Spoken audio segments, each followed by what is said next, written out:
So next up is Tom Painter, and he is with the High Energy Magnetics Lab, also known as the MagLab at the University of Florida State, excuse me, right? You're That's FSU. Right. FSU. Florida State University.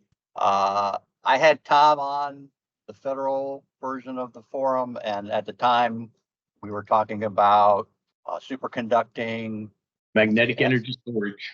Yeah, magnetic energy storage. The idea was for application to directed energy weapons, and also trying to make it a dual use. So you could actually possibly do generation of, use it as a generator on board a ship, and also when you needed it, you could remove it from that connection and use it to power a directed energy weapon or some other dedicated system.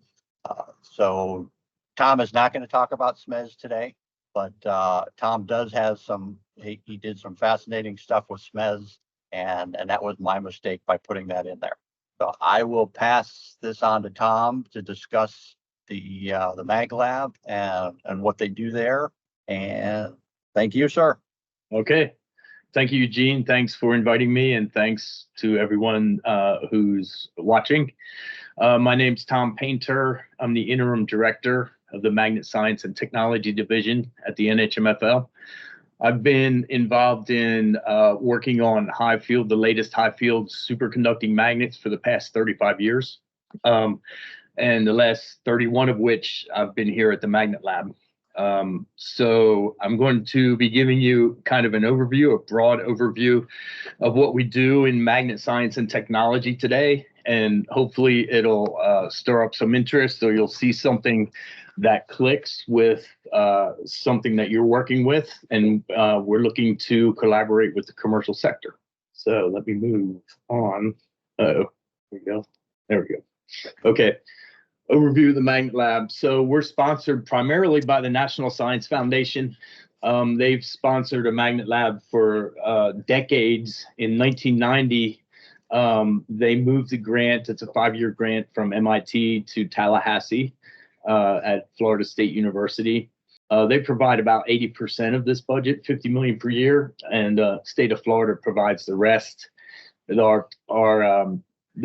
The reason they give us this money is to produce the highest magnetic fields in the world, so scientific users can come for free from all over the world and perform their experiments in these fields. We have 3 sites. FSU is the headquarters. That's where we provide the DC magnetic fields. Los Alamos National Labs, they provide the pulse magnets, so they go up to much higher field for a fraction of a second. And then the University of Florida in Gainesville, where they're doing high B/T science and magnetic resonance. We have about 700 employees. About 400 of them are in Tallahassee, and it's just support of basic interdisciplinary research. The MagLab core mission, I have 4 points here, to operate a world-leading high magnetic field user program, and we are by far the best and highest field. We provide the best and highest field magnets in the world. We maintain these facilities and develop new magnets, conduct education and outreach, and carry out in-house research in support of the user program. And that's the MagLab core mission. Now we have MS&T. We have presently 35 technical staff, 16 research faculty. And our mission is aligned with the MagLab core mission. We focus solely on developing and maintaining the highest field user magnets and advance the technology for the next generation high field magnets, and then also to develop the next generation magnet technologists. And so the top 3 bullets are aligned with the magnet science and technology. We have an emerging strategic priority, you could say a mission, and that's to commercialize the magnet and materials technology for incremental and groundbreaking societal and scientific advances. And the reason this is emerging, so the National Science Foundation typically doesn't care about the commercial aspects, although broader impacts, they like that, but they're not funding it. And the MagLab has continued to grow and we're kind of outgrowing our budget from the National Science Foundation. So we're looking for ways. There's a lot of exciting stuff going on in the commercial sector. You've all have seen the articles, I'm sure, on compact fusion, and so that's one area. But there's a lot more with the advent of some of the latest high temperature superconductors. So we want to reach out, and that's one of the reasons I'm here. I want to see if we can spark any interest for collaborations. I'm going to stop you there for a second, Tom. Yep. Are you working with NAVC in Philadelphia at all? We are not at the present. Okay. All right. I'll make that introduction. Okay. So just a little bit to orient everybody about the magnets that we build. They're all solenoids.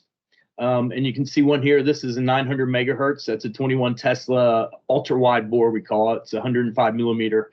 And you can see the person down here. Here's a cross section of that magnet. And it has a warm bore that goes all the way from the top to the bottom. And then we have the liquid helium reservoirs. This is 4.2K. And then it goes through a JT valve into the 1.8K reservoir. The colder you get with a superconductor, the more current it can carry without becoming resistive. So that was the idea of this, to bring it down to 1.8K. And then every solenoid that we do here is nested. And that's because the stress and the magnetic forces are highest in the middle, and then they decrease as you go out. So in order to optimize the coils, we put more reinforcing structure in the inner coils and less as we go outward. And if this is a cross section of one solenoid, for example, that might be 2 Tesla, next one might be 2 Tesla, and so on. And each one of these solenoids, their fields just add up in the middle. And at the midplane of the magnet on axis, that's where the highest field is. And that's where the users do their experiments. Okay, we pay attention to the MagSci recommendations. So every 10 years or so, the National Academy of Sciences commissions a committee to do a report to survey the landscape of high field magnets and the technology, and then make recommendations and set targets for what we should shoot for. And so here's a list. I'm not going to go through all of those, but the red font above is all HTS, high temperature superconducting magnets. And you can see how these are dominating and how the high temperature superconductivity is affecting things. Number 4A is one project that we're working on now, 40T all superconducting magnet. We have a 32T presently. And so we're increasing by 8 Tesla. And we're working on that now. A little more on that later, actually next. So I'm going to go through some strategic priorities that we have.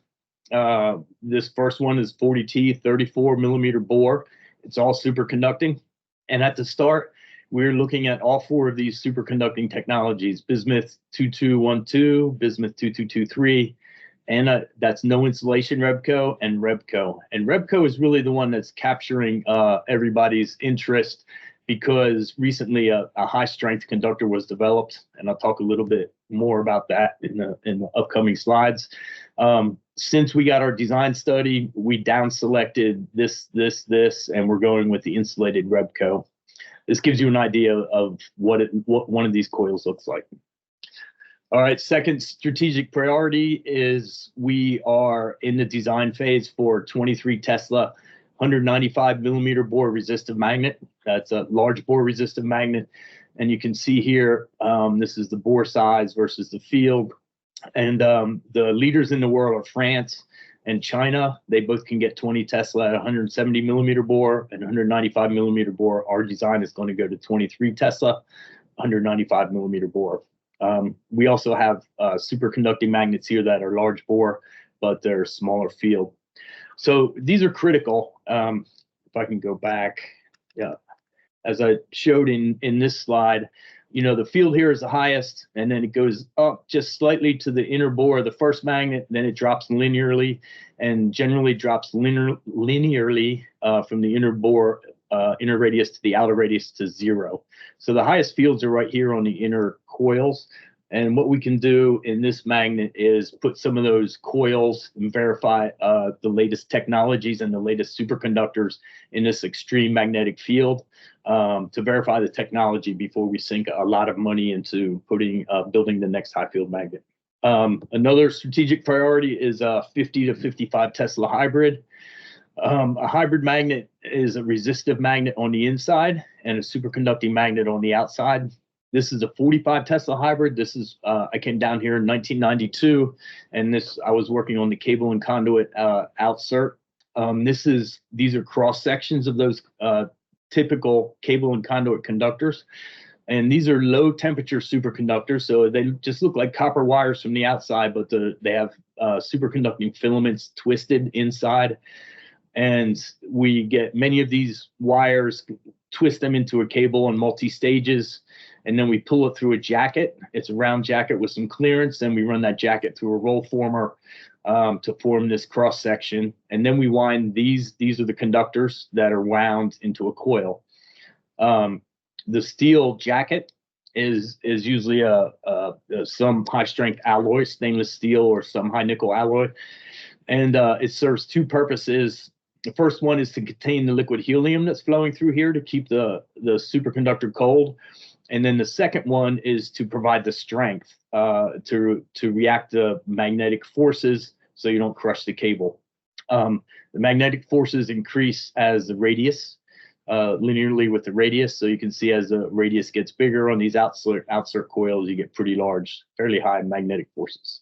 One of the reasons that we have 50 to 55 Tesla hybrid on our map is that usually there's no other conditions. It's just the highest field. We don't worry about homogeneity. We don't worry about splits. We don't worry about power supplies. We don't worry about bore size. This is 32 millimeter bore, I believe. And so you get the and develop the technology for the highest fields. And then that tends to trickle down for the more specialty magnets that you can do later. Okay, some history and context. This is a timeline of the highest fields available in the world, magnetic field on the y-axis. And it kind of gives you an idea of the types of magnets and how they're related in strength. So the blue is superconducting magnets. The purple is resistive magnets, and red is hybrid magnets. And then the green and the orange are pulse magnets. So the red, the purple, and the blue are DC magnetic fields. You can run them up for minutes or hours or weeks. And then the pulse magnets run for fractions of a second, where the green is about 0.1 second and the orange is 1 to 10 milliseconds. And the dots here are all the world records that we've set at the Magnet Lab in Tallahassee since 1990 when we were funded. And we're very grateful for the National Science Foundation for that. One of the things that's going on these days is a high temperature superconducting REBCO. It's having a revolutionary impact on the high field magnet systems. It allows the magnets to become much smaller, so it requires much less material. Everything gets easier when you can make a magnet smaller. Worldwide competition is intense. And then I'm going to go through some of the overview of some of the magnets that we're doing here at the Magnet Lab. So here's the magnets at the Magnet Lab, plotted on bore size from the smallest bore, which is the easiest to do, to the largest bore over here. Generally, the fields decrease. So we have the Lano coil, 100 Tesla for 1 millisecond, and then all the way out here to these large bore magnets. You also have resistive power required, split bores, and homogeneity, all of which, when you add those requirements, it tends to decrease the field. Pulse magnet, as I said, in Los Alamos, they have up to 100 Tesla for a millisecond range, and then 75 Tesla for tens of milliseconds. They're now commissioning an 85 Tesla magnet at tens of milliseconds. And then this pulse magnet at 60 Tesla, they're now actually up to 65. And these are all user magnets, excuse me. These are all user magnets. So they're doing the same thing at Los Alamos. They're booking user time, and they come out. And these magnets can get hundreds or thousands of shots before they have to be replaced. Next highest is the hybrid. That's the 45 Tesla we have at the Magnet Lab. And then we also have a 36 Tesla at the Magnet Lab, a little bit higher bore. and it has a 1 ppm requirement. So homogeneity means they shape the field. So at the midplane on axis, you get the high field, but you also get a homogeneity over a certain volume, typically a 1 centimeter diameter volume. And the field across that volume will be completely flat to within 1 ppm. And there's certain kinds of science they can do using that, most of it in the medical industry. Then we have our resistive magnets next. We have a 41.5 Tesla. It takes 3 power supplies. We have 4 power supplies at the MagLab. So when someone's using this, that limits what other people can use. They can use this hybrid 1 ppm power supply. We try to book multiple users in parallel. So for example, these resistive magnets, the 2 power supplies, you could run 2 of those at once. And then we have the superconducting magnets. So presently we're in the design phase for 40 Tesla. We have a 32 Tesla, all superconducting magnet, and then these superconducting magnets out here with the larger bore. And these are all world records that we have at the MagLab. And then expected future world records. We hope to bring this 45 Tesla to develop a 50 to 55 Tesla. And then these 2 are in the design phase, large bore resistive magnet and the 40 Tesla. So this is a cool photograph that I like to show. This is at Los Alamos. This was a generator that was sitting idle from the Tennessee Valley Authority. And in the late 80s, they moved it to Los Alamos. So for the sole purpose of energizing the pulse magnets. So you can see how big it is. Here's the people, 1.4 gigawatts. They spin this thing up and then they discharge it. And I think it goes down to something like 800.8 gigawatts. And they put it pulses into a magnet for a fraction of a second. And the magnet's about as big as a trash can or a refrigerator, not a refrigerator magnet, but a refrigerator. So it's just pretty amazing to see. When they do those shots, they clear out the building because sometimes the magnets explode. So Hey, this Tom, is, yeah. So I'm going to stop you here for a second. Okay. Putting out a lot of information. I wanted to Yep. check and see if anybody had any questions or before you moved on, because you're going to start talking about applications now, right? I'm just going to go through all the suite of magnets that we have and then show areas where we might collaborate. Okay. All right. So I'm going to open it up to the audience real quick. If there's any questions, I'll give you a few seconds to unmute and ask. All right. I'm not seeing anything. So if you'll continue. Okay. We'll keep going. All right. So in the Magnet Science and Technology group, we have a subgroup that does development of high strength, high conductivity conductor that's required for these pulse magnets and also the resistive magnets. And this is applied of international annealed copper standard. Ultimately at room temperature, pure copper is going to be 100%. That's a pure copper level. And then as you start adding elements to the copper conductor to add strength, the conductivity decreases. So this is kind of the boundary of what we can do. And we're always trying to press it higher to get higher strength and then higher conductivity, because even though we got the strength here, this is a resistive magnet, and you're putting kiloamps of current through it, and it'll heat up fast. So you're trying to optimize how long you can do a pulse before the magnet burns up. And so it's a problem for us because, you know, we're only ordering hundreds of kilograms of conductor a year. And for these developments, you have to do billets. It's a long process, and the supply chain is fragile. So these guys are working with the different suppliers, typically smaller suppliers. The bigger suppliers that can do this type of thing, they want, 500-ton orders or 50-ton orders, or don't call me. So that's a group we have here if anybody needs that type of development on. Okay, and then resistive magnets. This is a typical resistive magnet cell. Again, we have the 41.5 Tesla. The magnet is actually in this container here. We have high pressure water flowing in. These are DC now, so we charge them up and they're continually heating. We have to remove that heat. The users will come up, in this case, on the top and drop their experiment down in the middle. The resistive magnets use a resistive bitter magnet technology. So the Lorentz forces, the magnetic forces on these are huge. And so they try to distribute that. This is actually one turn of a coil. They make the surface area very large to distribute that force over and reduce the pressure. And then there's slits in them. We have deionized water that is forced through these to cool them. And these turns are stacked. There'll be hundreds of turns in a coil with insulators in between. And there's a heavy QC that comes in. These are stamped. Each one of these discs is QC'd for burrs.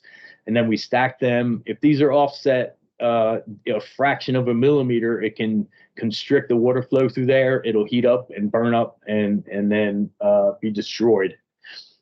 These magnets cost a couple $100,000 a piece, and they last about 6 months to 2 years. And they monitor the voltage across it to check for increases of resistance. And we have spares on hand. So if a user, if a magnet blows out while a user is doing his experiment, we can change it out in a day so we can keep his experiment moving. Worldwide competition, we have 41 Tesla, 38.5 Tesla is the highest, and we definitely lead the world in this category.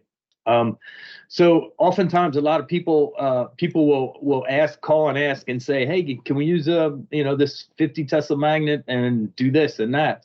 And this gives you I just wanted to give the time scale of what it takes. Here's 1990 when the MagLab was first opened, and here we are in 2024. And this is some of the magnets that we built, with the stars being on the superconducting magnets. And there we go.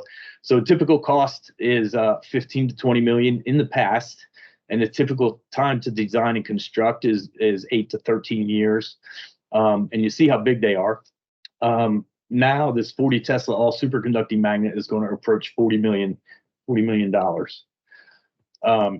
So we've had 5 major superconducting user magnets, which is a big difference. They have to last 10 to 20 years for the superconducting magnets. And the point here is that we have a centralized team in Tallahassee, 35 technical staff that can take a magnet, a new high field magnet, custom magnet. It doesn't have to be high field, it could be lower field. Do the analysis, the design, and the technicians to build it, and the test engineers to test it, all located here in Tallahassee. All right, a little bit about high temperature superconducting Rebco. It's a bit of a revolution. In 1988, when I was in grad school, this was developed. It was all the news. And the high temperature just means instead of operating it at 4 degrees Kelvin or 10 degrees Kelvin, you can operate it up at 30 or 40 degrees Kelvin. The other aspect is that you can go to much higher fields, where low temperature superconductors go to about 20 to 23 Tesla. As you can see here, high temperature superconductors can go up and even beyond, up to 60 Tesla and more. This is another timeline. The green line shows the low temperature user magnets that have been built over the years. And then after the high temperature superconductors were developed, discovered, we started to get high temperature superconducting test coils. And then in 2006, a high strength, high temperature superconductor was developed, which is important for these high field magnets. And you can see soon after that, there's a big spike in the test magnets that were developed. And then there's a lag of about 10 years until you can actually get a user magnet. So that's building a magnet that's going to last many, many years. And then that was the NHMFL. We had the 32 Tesla user magnet. And then MagSci put out their challenge in 2014 or so. And we took it up, and we did a 45.5 Tesla Rebco test coil. And now we're on track to do a 40 Tesla magnet. And so this technology, we think, will start to have collateral benefits to other magnet systems. Hybrids, again, we have the 45 Tesla hybrid. And just to show how the Rebco revolution is affecting things, this was a paper that came out in 2011. At that time, we thought we could do about 50 amps per millimeter squared. It was reasonable. We could do it. And that's in a winding pack. That's a common metric. So you have the amount of current divided by the cross section it takes to conduct that current, insulate it, and support against the magnetic forces. So in 2011, we thought the mass would be about 80 or 90 tons. Now we think we can get to 100 amps per millimeter squared. And so that drops down to 10 tons, which, basically it's dollars. When you say tons, you can say dollars. And this gives you an example. The gray area on the right is the right half cross section of our 45 Tesla magnet. That was 9 tons. And now we're designing a 40 Tesla superconducting magnet that's 1.6 tons. So it's a big cost savings. And that's why there's a lot of interest in it. NMR is another example of the reduction that is allowed by REBCO. So this is 1 gigahertz magnet. This is for this is a high homogeneity magnet produced by Bruker using only low temperature superconductor. And then here we have low temperature plus REBCO, and you can see it reduces the size by about half. And that's one of the reasons these compact fusion, commercial fusion entities are popping up everywhere. We have an all superconducting magnet. This just wanted to give you an idea what we're doing. So this is the 32 Tesla. This is the insert. This is the high temperature superconducting magnet, about 9 inches in diameter. And then we just sink it into a hole in the floor, and the users come and put their experiments down into the middle of the field. And again, we think this technology that we're developing, the 40T, we can do upgrades to the 32T, and will be collateral benefits in other areas. DC magnets, this is also, we did the 45 Tesla hybrid, and then we did 3 more magnets. 2 of them went to foreign countries. This is the Helmholtz Centrum in Berlin, only 26 Tesla, but it's has a conical bore, so they run neutrons through and they scatter, so we needed to keep space for that. But it just shows the complexity. Here's the top flange of the cryostat.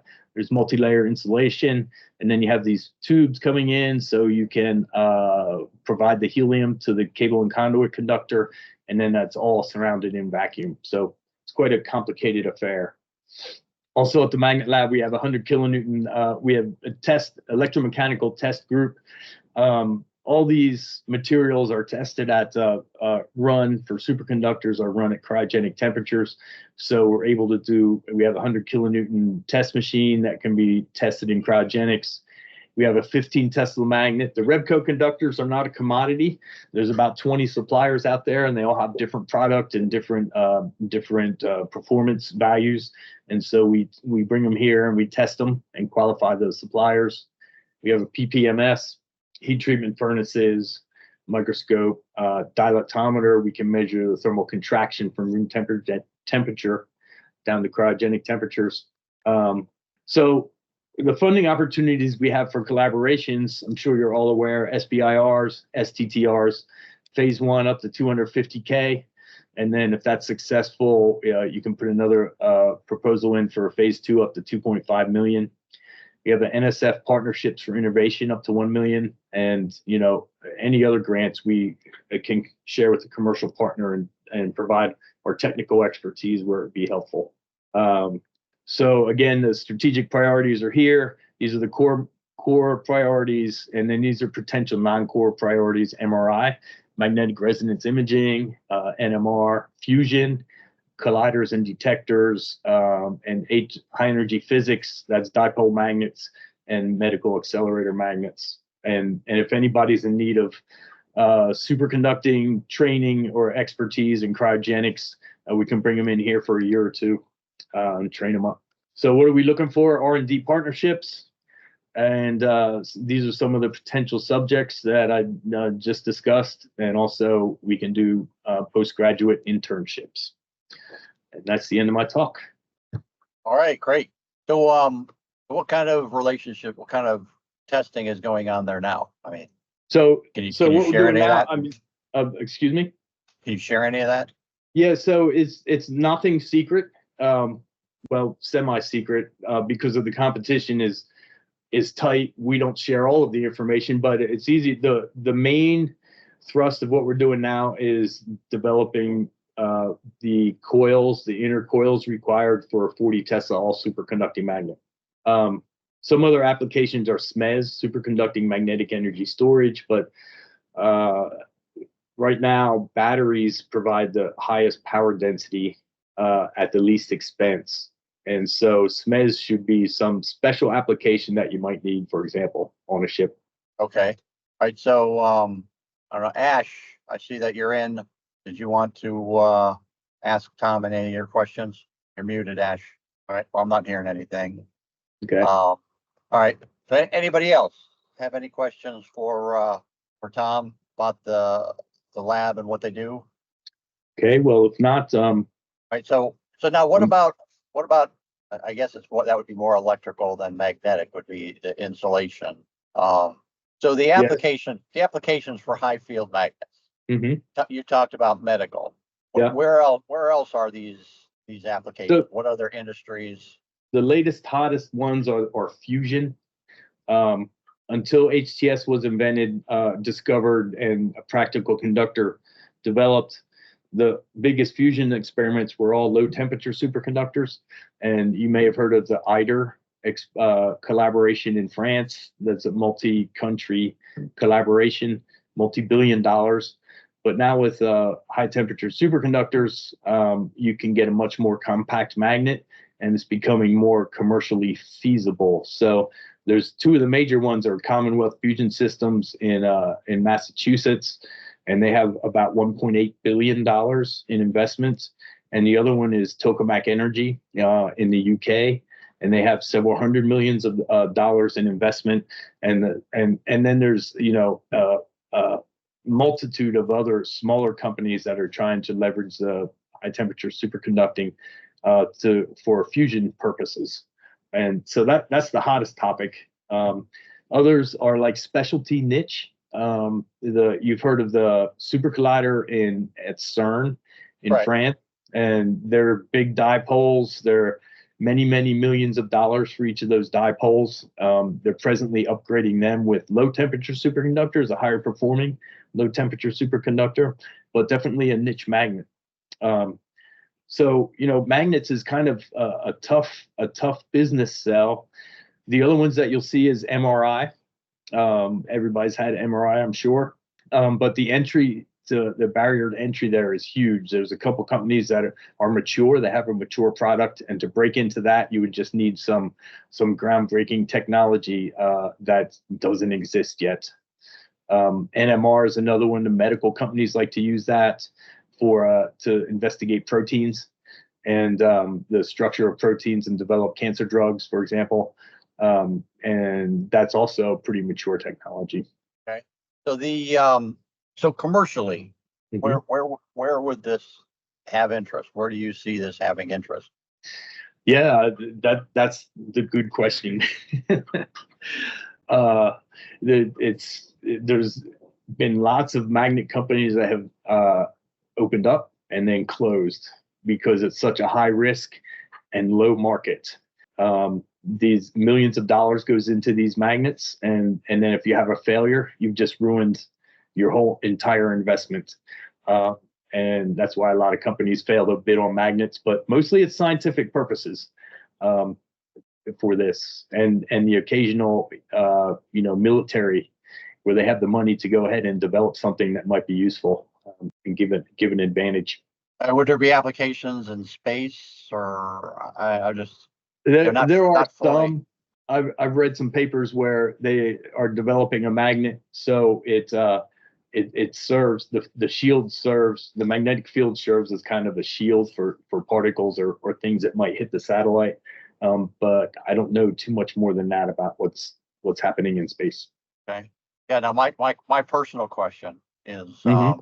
I believe that gravity is a weak electromagnetic force, Uh-huh. Yeah. and that it may be possible to mitigate the effects of gravity on matter Uh-huh. with magnets. Yeah. Have you ever looked at anything like that? Yeah. So I mean, you can float things in a magnetic field, depending on the material. But it still has mass. That's the challenge. Is I figured that the formula for gravity always involves mass. If I could get the Yeah. mass to appear to look like it's zero, then Yeah. I could cancel out the effects of gravity. Yeah. Yeah. So I don't, as far as I know, and traditional thinking is gravitational forces is one of the fundamental forces, and electromagnetic is the other. So you can use them to cancel out each other, but they're completely different Yeah, forces. Yep. understand. All right. Let's see. We got one in the chat from Brian Crowley. Seems like thermal heat is the limiting factor in the magnet size and power output. If so, suggest using high tensile basalt for temperatures as high as 2000 degrees Fahrenheit. Yeah. Have you looked at that? Have you looked at basalt fibers at all? Yeah, no. But I'd be interested to know more about it. It's Well, they're going to be presenting next Wednesday, so okay. So definitely. maybe I'll pop in on that. It's a combination of that one chart I showed with resistance, conductivity, and ultimate tensile strength. So there's a lot of materials that have they're super strong, but they just don't conduct current very well, and so they're going to heat up and melt in no time flat. Right. Okay. Yeah. Definitely. Definitely. You're going to want to get on next week's call then. Yeah. Okay. So now, Ash, I saw you came back in. Do you have questions? Can you put anything in the chat? No, Mike. You want to put something in the chat, or you just want to set something up after this? Later's fine. Okay. So we'll set. Okay. You guys get in touch. Yeah. Yeah. I think more for Ash's applications. I think the stuff that they're doing at Lanol is going to be the pulse more magnets, in line. Yeah, more in line with what Ash is looking for. Yeah. So we'll have to have that conversation and then maybe bring Lanol in on it. Yeah, if I know more about what the requirements are, I can connect you to the right people. Okay. All right. So was there anything more? Did you put up your contact info or anything? I did not, which was an oversight on my part. It's Painter at Magnet. Yeah. Can you put it in the chat? Oh yeah. Because everybody will have access to this. I can find it. Now that the presentation is this the updated presentation you sent me? Yeah. Could you add one more page with your contact info? Yeah. Here, let me put it in the chat, and then I'll add one more page. Yeah. So feel free, anybody on the call, share this information with your peers, your coworkers. This is fascinating topic. We're open to collaborations, and so I'll put a last page on here and send it to you with my contact information. Sounds good. All right. With that, I'm gonna thank you for presenting again, and you've done a lot in a year, that's for sure. And if there are no questions from the community, I'm going to thank everybody for being here and for participating. I know I'm already getting emails for follow-ups, and I will pass those on. Right. Okay. And then yes, Ash, I'll send the slides for everybody. Again, these videos will be up on the YouTube channel. Should be there by Friday. If you can access the presentations through the website, technologyideationllc.com, and the top right-hand corner, there's a link that says file repo, and that will take you in. Everything is separated by the presentation date, and all the files will be there. So thank you again. Everybody have a great week. We'll see you next week. Thank you, you too.